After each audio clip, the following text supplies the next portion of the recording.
ಒಬ್ಬ ಮೊನ್ನೆ 19 ತಾರೀಕು ಮಣಿಪಾಲ್ ತರ್ಕೊಂಡು ಅವನು ಮೆಸೇಜ್ ಮಾಡಿದ ಅವನು ಹುಡುಗಿ ಜೊತೆ ಡಾಕ್ಯುಮೆಂಟೇಶನ್ ಹೇಳಿದ್ದಾರೆ ಅದನ್ನ ರೆಫರ್ ಮಾಡಿ ಅರೆಸ್ಟ್ ಮಾಡ್ತಾರೆ ಅವನು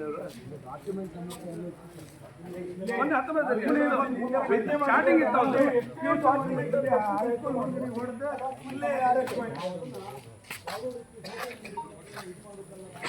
ಅವ್ರಿಗೆ ಎದುರಿಗುಂಟೆ ಎಂತಾರು ಮಾತೊಂದು ಅವ್ರಿಗೆ ಎದುರಿಗುವುದಿಲ್ಲ ಅವ್ರಿಗೆ ನಮಗೆ ಗೊತ್ತಿಲ್ಲ. ಒಂದು ಸೈಡ್ ಹೇಗೆ ನಿಲ್ತೀರಿ ಕೇಳಿದ್ರೆ ನಮ್ಮ ಮಾರಲ್ ಕುಸಿದ್ರಿ ನೀವು.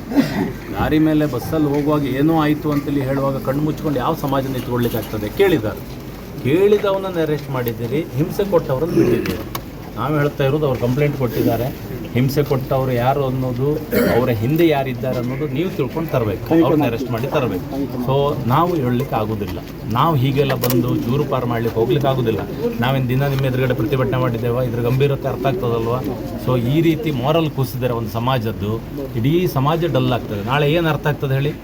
ಈ ರೀತಿ ಹಿಂದೂ ಸಮಾಜಕ್ಕಾದ ಕೇಳೋರಿಲ್ಲ ಅಂತ ಐತಲ್ಲ, ಕೇಳಿದವನನ್ನು ಅರೆಸ್ಟ್ ಮಾಡ್ತಾರಂತ ಐತಲ್ಲ. ಮೊನ್ನೆ ಆ ನಾಡದ ಎತ್ತಿನಗುಡ್ಡನ ಕೇಸಲ್ಲಿಯೂ ನಾವು ಇದನ್ನು ಒಬ್ಸರ್ವ್ ಮಾಡಿದ್ದೇವೆ. ಮಣಿಕಂಠನ ಕೇಸಲ್ಲಿ ಅವ ಕದ್ಕೊಂಡು ಹೋದವ ಸಿಕ್ಕಿದ್ದಾನೆ, ಜಾಮೀನು ಕೊಟ್ಟಿದ್ದೀರಿ. ಆ ಎತ್ತನ್ನು ವಾಪಸ್ ತಗೊಂಡು ಹೋಗಲಿಕ್ಕೆ ನಾವು ವಾರಗಟ್ಟಲೆ ಅಲ್ಲಿ ಬೇಕಾಯಿತು. ಇದರ ಅರ್ಥ ಎಂತ ಆಗ್ತಾ ಉಂಟು? ನೀವು ಯಾರನ್ನು ಒಂದು ಮಾರಲ್ ಕುಸಿತಾ ಇದ್ದೀರಿ? ಸೊ ಹಾಗಾಗಿ ನಮ್ಮನ್ನು ಎಬ್ಬಿಸುವ ಮತ್ತೊಂದೇನು ಪ್ರಯತ್ನ ಬೇಡ. ನಾವು ಕೂತ್ಕೋತೇವೆ, ನಮಗೆ ನ್ಯಾಯ ಸಿಗುವವರೆಗೆ. ನೀವು ಅದ್ರ ಬಗ್ಗೆ ಆ್ಯಕ್ಷನ್ಗೆ ಹೋಗಿ. ಅವ್ರು ಕಂಪ್ಲೇಂಟ್ ಕೊಟ್ಟರು, ಅವ್ರ ತಾಯಿ ಕೊಟ್ಟಿದ್ದಾರೆ. ಕಂಪ್ಲೇಂಟ್ ಬಗ್ಗೆ ನೀವು ಆಲೋಚನೆ ಮಾಡಿ. ನಾವು ಇಲ್ಲೇ ಇರೋದು,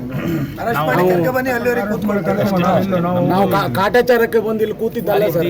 ಹೋರಾಟವೇ ಬದುಕು, ಹೋರಾಟವೇ ನಮ್ಮ ಸಮಾಜದಲ್ಲಿ ಏನೋ ಸಮಸ್ಯೆ ಆದ್ರೂ ಕೂಡ ನಾವು ಹೀಗೆ ಕೂರುವುದೇ, ಅದರಲ್ಲಿ ಯಾವುದೇ ವ್ಯತ್ಯಾಸ ಇಲ್ಲ. ರಾಜಕೀಯ ಸರ್ಕಸ್ಸಿಗೆ ನಾವು ಬರ್ತಾ ಇಲ್ಲ. ಇದು ಒಂದು ಸಮಾಜದ ಪ್ರಶ್ನೆ. ಇದು ನಾವು ಹಾಗೆಲ್ಲ ಸಮಾಜದ ಕಾರ್ಯಕರ್ತರು ಸಮಾಜದಲ್ಲಿ ಡಲ್ ಆಗ್ಲಿಕ್ಕೆ ಬಿಡ್ಲಿಕ್ಕೆ ಆಗುದಿಲ್ಲ. ನಾಳೆ ಏನು ಅಂದ್ಕೊಂಡು ತಿರುಗ್ತಾರೆ ಕಣ್ಣೆದ್ರಿ? ಏನಾದರೂ ಯಾರೇ ಹೆಣ್ಮಕ್ಳಿಗೆ ಏನಾದರೂ ನಾವು ಕೇಳಬಾರ್ದು ಮಾರ್ರೆ. ಕೇಂಡರಿ ಸಮಸ್ಯೆ ಮೊದಲೆಲ್ಲ ಆಕ್ಸಿಡೆಂಟ್ ಆದಲ್ಲಿಗೆ ಇದ್ದಿತ್ತಲ್ಲ, ಆಕ್ಸಿಡೆಂಟ್ ಯಾರು ಕಂಡ್ರೆ ಅವನ್ನ ಹೇಗೆ ತಿಕ್ಕಿ ಆಕ್ಸಿಡೆಂಟ್ ಕಂಡದ್ದೇ ತಪ್ಪನ್ನು ಮಾಡ್ತಾ ಇದ್ದಾರೆ. ಕಡೆಗೆ ಆರ್ಡರ್ ಬಂತು ಸುಪ್ರೀಂ ಕೋರ್ಟ್ ಇದು ಹಾಗಿಲ್ಲ ಅಂತೇಳಿ ಹೇಳಿ. ಸೊ ಆ ರೀತಿ ಮಾಡ್ತಾ ಇದ್ದೀರಿ. ಈಗ ವಾಪಸ್ ಕೇಳದವನೇ ತಪ್ಪು, ಅದ್ರ ಪರ ಹೋದವರೇ ತಪ್ಪು ಅಂತ ನಾನು ಈಗಲೂ ಹೇಳ್ತಾನಲ್ಲ. ಬೈಂದೂರಲ್ಲಿ ಎಷ್ಟು ವರ್ಷ ಆಯ್ತು ಸುಸ್ವಾಮಿ? 4-5 ವರ್ಷ ಆಯ್ತು ಆ ಕೋಣದ ಕೇಸ್. ಅದರಲ್ಲೂ ಸಹಿತ ಹೀಗೆ ಕೋಣ ಕದ್ಕೊಂಡು ಹೋದ ಅವರು ಹೊರಗೆ ಹೋಗಿದ್ದಾರೆ. ಆ ಕೋಣನ ರೈತನ ಮನೆಯವರು ಕೋಟಿ ತಿರುಗ್ತಾ ಇದ್ದಾರೆ. ಇಡೀ ಮನೆ ಫ್ಯಾಮಿಲಿ ಯಾರದ್ದು ಇದು? ಏನಾಗ್ತದೆ ನಮ್ಮ ಬುಕಾರಿ ಕಾಲನಿ. ಸೊ ಹಾಗಾಗಿ ನಾವು ಅದನ್ನ ಬಿಟ್ಟುಕೊಟ್ಟು ಕಡ್ದಿದ್ದು ಕೇಸ್ ಕೋಟಿ ತಿರುಗ್ತಾ ಇಡೀ ಫ್ಯಾಮಿಲಿ 9 ಜನ ಮನೆ ರೈತ ತಿರುಗ್ತಾ ಇದ್ದಾರೆ. ಕದ್ದವನು ಫ್ರೀ. ಇದು ಇವತ್ತಿನ ಸಂದೇಶ ನಮ್ಮ ಕಣ್ಣೆದ್ರಿಗೆಲ್ಲ ಹೀಗೆಲ್ಲ ನಮ್ಮ ಹಿಂದೂ ಯುವಕರನ್ನ ಹಿಮ್ಮೆಟ್ಟುವ ಕೆಲಸ ಇದು. ಇಂಥ ಒಂದು ಅನ್ಯಾಯದ ಘಟನೆ ನಡೆಯುವಾಗ ಹಿಂದೆ ಅವರನ್ನು ವಿಡಿಯೋ ಹಿಡ್ಕೊಂಡು ಮತ್ತೊಂದು ಹಿಡ್ಕೊಂಡು ಬೆದರಿಸಿಯೇ ಕರ್ಕೊಂಡು ಹೋಗೋದು. ಸೊ ಅದನ್ನ ಅಮೂಲಾಗ್ರ ತನಿಖೆ ಮಾಡಿ ಅದು ಯಾರನ್ನ ಅಂತೇಳಿ ಹೇಳಿ ತಗೊಂಡು ಬರುವಂತ ಕೆಲಸ ಮಾಡಿ. ಸೊ ಇಲ್ಲಿ ಅವ್ರ ತಂದೆ ತಾಯಿ, ಅವರ ಹೆಂಡತಿ, ಅವರ ತಾಯಿ ಇದ್ದಾರೆ. ಇಂಥದ್ದೆಲ್ಲ ಆಗಿ ನಾವು ವಾಪಸ್ ಹೋಗ್ಲಿಕ್ಕೆ ಆಗೋದಿಲ್ಲ. ಸೊ ಅದರಷ್ಟು ಅಷ್ಟೇ ಕ್ರಮಕ್ಕೆ ಹೋಗಿ ಅಂತೇಳಿ ಹೇಳೋದು. ಸೊ ಹಾಗಾಗಿ ನಮ್ಮನ್ನು ಒತ್ತಾಯ ಮಾಡೋ ಪ್ರಶ್ನೆ ಬಿಡಿ, ನಾವು ಕೂತ್ಕೋತೇವೆ. ನಾವು ಬಂದಾಯ್ತು, ಬರುವ ಮೊದಲು ಎಲ್ಲ ಕಡೆಯಿಂದ ಮಾಹಿತಿ ಕೊಟ್ಟಿದ್ದೆವು. ಇದೇನಂತ ನೋಡಿ ಅನ್ಯಾಯ ಆದರೂ ಬಿಡುವುದಿಲ್ಲ ಅಂತೇಳಿ ಬಂದ ಮೇಲೆ ಎದ್ದು ಹೋಗ್ಲಿಕ್ಕೆ ಆಗೋದಿಲ್ಲ. ಬರುವ ಮೊದಲು 10 ಸರ್ತಿ ಆಲೋಚನೆ ಮಾಡಿದ್ದೇವೆ, ಹೀಗೆ ಅನ್ಯಾಯ ಆಗಬಾರ್ದು ಅನ್ನೋದನ್ನು ಹಿಂಟು ಕೊಟ್ಟಿದ್ದೇವೆ. ಎಲ್ಲ ಮಾಡಿ ಅನ್ಯಾಯ ಆದಮೇಲೆ ಎದ್ದು ಹೋಗ್ಲಿಕ್ಕೆ ಆಗೋದಿಲ್ಲ. ಸೊ ನೀವು ನಮ್ಮ ಚಿಂತೆ ಬಿಡಿ, ನೀವು ಆ ಕೇಸಿನ ಹಿಂದೆ ನೋಡಿ ಅವ್ರು ಏನು ಕಂಪ್ಲೇಂಟ್ ಕೊಟ್ಟಿದ್ದಾರೆ ಅದ್ರ ನೋಡಿ, ಅದು ಲೀಗಲ್ ಒಪಿನಿಯನ್ ನಮ್ಮ ಹುಡುಗಿಗೆ ಅನ್ಯಾಯ ಮಾಡಿದನ್ನು ನೀವು ಅರೆಸ್ಟ್ ಮಾಡಬೇಕು, ಅರೆಸ್ಟ್ ಮಾಡಿ ಅವಾಗ ನಾವು ಹೋಗ್ತೇವೆ. ಬಂಧಿಸಿದ್ರೆ ನಾವು ಇಲ್ಲಿಂದ ಹೋಗ್ತೇವೆ. ಇಲ್ಲ, ನಮ್ಮ ಹುಡುಗನ ನೀವೇನು ಅರೆಸ್ಟ್ ಮಾಡಿದ್ದೀರಿ ಅದರಲ್ಲಿ ತಿದ್ದುಪಡಿ ಮಾಡಿ ಅವನು ಬಿಡುಗಡೆ ಮಾಡಿಸಿ, ಎರಡರೊಳಗೆ ಒಂದು ಮಾಡಿ. ನೀವು ಕೊಟ್ಟಿದ್ದಾರಲ್ಲ ಅದನ್ನು ಕಂಪ್ಲೇಂಟ್ ನೋಡಿ ನಾವು ಪ್ರಾಸಿಕ್ಯೂಷನ್ ಅದನ್ನು ಆ ಕೆಲಸ ನಮ್ಮದು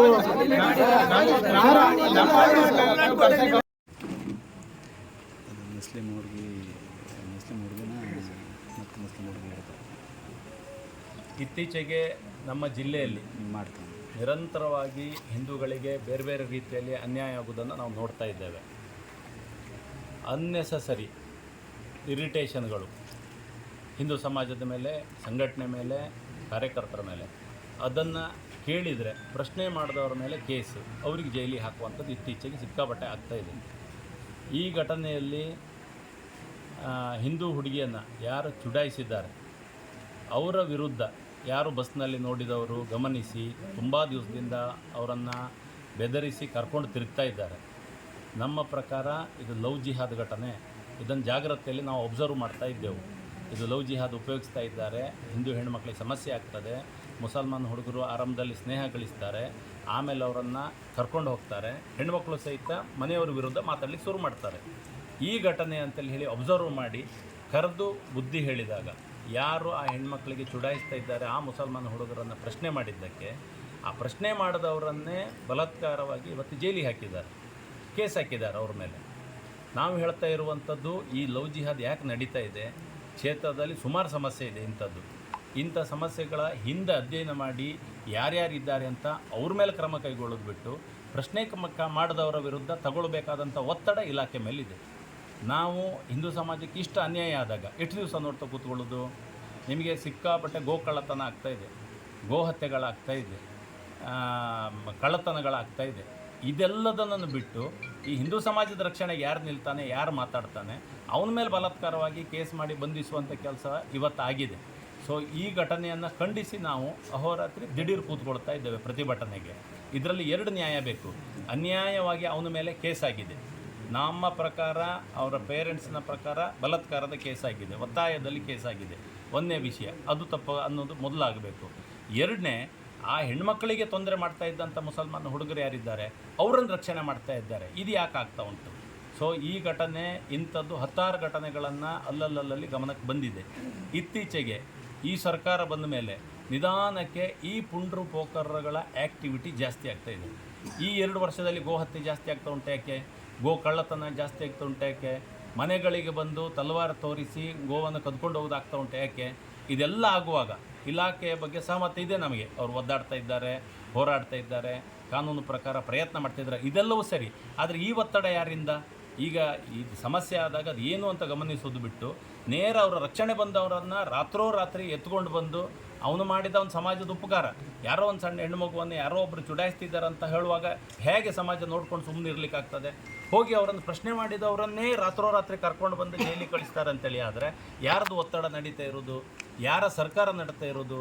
ಪುಂಡಪೋಖರಿಗಳ ಪರವಾದಂಥ ಸರ್ಕಾರ, ಆಡಳಿತ ವ್ಯವಸ್ಥೆಗಳು ಬಂದರೆ ಹಿಂದೂಗಳ ರಕ್ಷಣೆ ಮಾಡುವವರು ಯಾರು?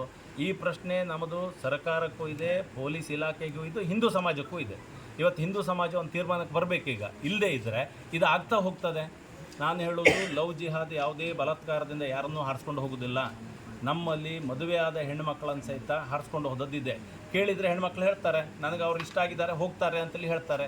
ಇಷ್ಟು ಬ್ರೈನ್ ವಾಶ್ ಮಾಡುವಂಥ ವ್ಯವಸ್ಥೆ ಅವರದ್ದು ಆಗ್ತಾ ಇದ್ದರೆ ಅಲರ್ಟ್ ಆಗಬೇಕಾದ ಜವಾಬ್ದಾರಿ ಹಿಂದೂ ಸಮಾಜದ್ದಿದೆ. ಇದು ಹೀಗೆ ನಡ್ಕೊಂಡು ಹೋಗ್ತಾ ಇದ್ದರೆ ಎಷ್ಟು ಹೆಣ್ಮಕ್ಳನ್ನು ಕರ್ಕೊಂಡು ಹೋದಾಗೆಲ್ಲ ನಾವು ಹೇಳಿದ್ದೇವೆ ಅದು ಹುಡುಗಿಯ ತಪ್ಪು, ಅದು ಅವ್ರ ಮನೆಯವರ ತಪ್ಪು, ಅದು ಅವರ ಅಪ್ಪ ಅಮ್ಮನ ತಪ್ಪು ಅಂತ. ಸರಿ, ಬೇರೆಯವ್ರ ಮನೆ ಹುಡುಗಿ ಆದಾಗ ಆಗ್ಬೋದು, ನಾಳೆ ನಮ್ಮ ಮನೆ ಹುಡುಗಿ ಆಗ್ತದೆ, ಹಾಗೆ ಎಲ್ಲಿ ಹೋಗೋದು? ನಾವು ಯಾರ ಹತ್ರ ಕೇಳೋದು? ನೋಡಿ, ಹಿಂದೂ ಸಮಾಜದ್ದು ಸಮಸ್ಯೆ ಆಗ್ತಾ ಇದೆ, ಸರ್ಕಾರದ್ದು ಅದರ ಜವಾಬ್ದಾರಿ ಇದೆ, ಪೊಲೀಸ್ ಇಲಾಖೆಯದು ಇದೆ. ಇದೆಲ್ಲದರ ನಡುವೆ ಒಂದು ಸೈಡ್ ಹಿಂದೂಗಳನ್ನು ದಮನಿಸುವಂಥ ಈ ಪ್ರಯತ್ನ ಆಗ್ತಾ ಉಂಟು. ಅವನು ಉದ್ಯೋಗಿ ಬಸ್ನಲ್ಲಿ ನೋಡಿದ್ದಾನೆ ಈ ರೀತಿ ಆ ಹೆಣ್ಣಿಗೆ ಹುಡುಗಿಗೆ ಕೈಗೆ ಕಚ್ಚುವಂಥದ್ದು, ನೋವು ಮಾಡುವಂಥದ್ದು ಆಗ್ತಾಯಿತ್ತು. ಅವನು ಪ್ರಶ್ನೆ ಮಾಡಿದ್ದಾನೆ, ಏನು ಮಾಡಬೇಕು? ಯಾವ ಸಮಾಜ ನೋಡ್ಕೊಂಡು ಸುಮ್ಮನೆ ಕೂತ್ಕೊಳ್ತದೆ? ಅವನು ಪ್ರಶ್ನೆ ಮಾಡಿದ್ದು ಯಾವ ಇಲಾಖೆಯವ್ರು ಇರಲಿ, ಯಾವ ಸರ್ಕಾರದವ್ರು ಇರಲಿ, ನಾಳೆ ಅವರ ಮಕ್ಕಳನ್ನ ಆ ರೀತಿ ಮುಸಲ್ಮಾನರು ಯಾರೋ ಒಬ್ಬರು ಮಾಡ್ತಾ ಇರುವಾಗ ಹೇಗೆ ನೋಡ್ಕೊಂಡು ಕೂತ್ಕೊಳ್ಳೋದು? ಯಾಕೆ ನಾವು ಅದೇ ಇಲಾಖೆಯಲ್ಲಿ ಇರಬೇಕು, ಅಧಿಕಾರದಲ್ಲಿ ಇರಬೇಕು, MLA ಆಗಿರಬೇಕು? ಸಮಾಜದ ಒಬ್ಬ ಅನ್ಯಾಯವನ್ನು ಪ್ರಶ್ನಿಸಿದವನನ್ನು ಜೈಲಿಗೆ ಹಾಕಿ ಮಾಡ್ತಾರಂತ ಹೇಳಿದ್ರೆ ಅದರ ಅರ್ಥ ಏನು? ನಾಳೆಯಿಂದ ಯಾರು ಆಡಳಿತ ನಡಿಬೇಕೀಗ?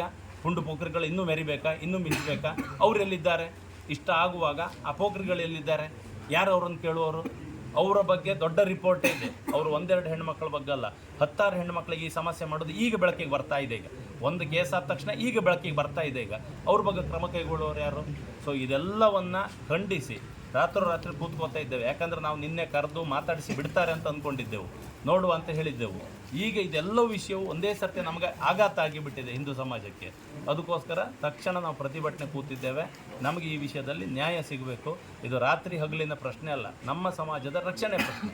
ಒಂದು ಸರ್ಕಾರ ಚೇಂಜ್ ಆದ ತಕ್ಷಣ ಪುಂಡುಪೋಖ್ರಿಗಳು ಇಷ್ಟು ಎದ್ದು ಹಾರ್ತಾರೆ ಅಂತೇಳಿ ಹೇಳಿದ್ರೆ ಅದರ ಅರ್ಥ ಏನು? ಇನ್ನು ಕೇಳದೆ ಕೂತ್ಕೊಳ್ಳುವಂಥ ಪರಿಸ್ಥಿತಿ ನಮಗೇನಿದೆ? ನಮಗೆ ಯಾವ ನಿರ್ಬಂಧವೂ ಇಲ್ಲ. ನಮ್ಮ ಸಮಾಜದ ರಕ್ಷಣೆ ಹೊಣೆ ನಮ್ಮದೇ ಇದು. ನಾವು ಇದಕ್ಕೆ ಕೂತ್ಕೋತೇವೆ. ಇದಕ್ಕೆ ಎಲ್ಲಿವರೆಗೆ ಹೋರಾಡಬೇಕು ಅದು ನಮಗೆ ಗೊತ್ತಿದೆ. ಒಂದು ಹಂತಕ್ಕೆ ಇಲಾಖೆಯ ಬಗ್ಗೋ ಕಾನೂನಿನ ಬಗ್ಗೋ ಎಲ್ಲವನ್ನು ಗೌರವ ಇಟ್ಕೊಂಡು ತಾಳ್ಮೆಯಿಂದ ಕೇಳ್ಕೊಂಡು ಬಂದಿದ್ದೇವೆ. ಈ ಅನ್ಯಾಯವನ್ನು ಇನ್ನು ಸಹಿಸಲಿಕ್ಕೆ ಆಗೋದಿಲ್ಲ. ಸೊ ಅದ್ರ ವಿರುದ್ಧ ಹೋರಾಟ ಕೂತಿದ್ದೇವೆ. ಸಂಬಂಧಪಟ್ಟ ಎಲ್ಲರ ಹೇಳಿಕೆಗಳನ್ನು, ವಿವರಗಳನ್ನು ಸ್ಟೇಷನ್ನಿಗೆ ಒದಗಿಸ್ತೇವೆ, ಇಲಾಖೆಗೂ ಒದಗಿಸ್ತೇವೆ. ಅದರ ಅನ್ಯಾಯವನ್ನು ನೋಡ್ತಾ ಮಾತ್ರ ಕೂತ್ಕೊಳ್ಳುವಂಥ ಪರಿಸ್ಥಿತಿ ಯಾವುದೂ ಇಲ್ಲ. ಅದಕ್ಕೋಸ್ಕರ ಈ ದಿಢೀರ್ ಪ್ರತಿಭಟನೆಯನ್ನು ನಿರ್ಧಾರ ಮಾಡಿದ್ದೇವೆ.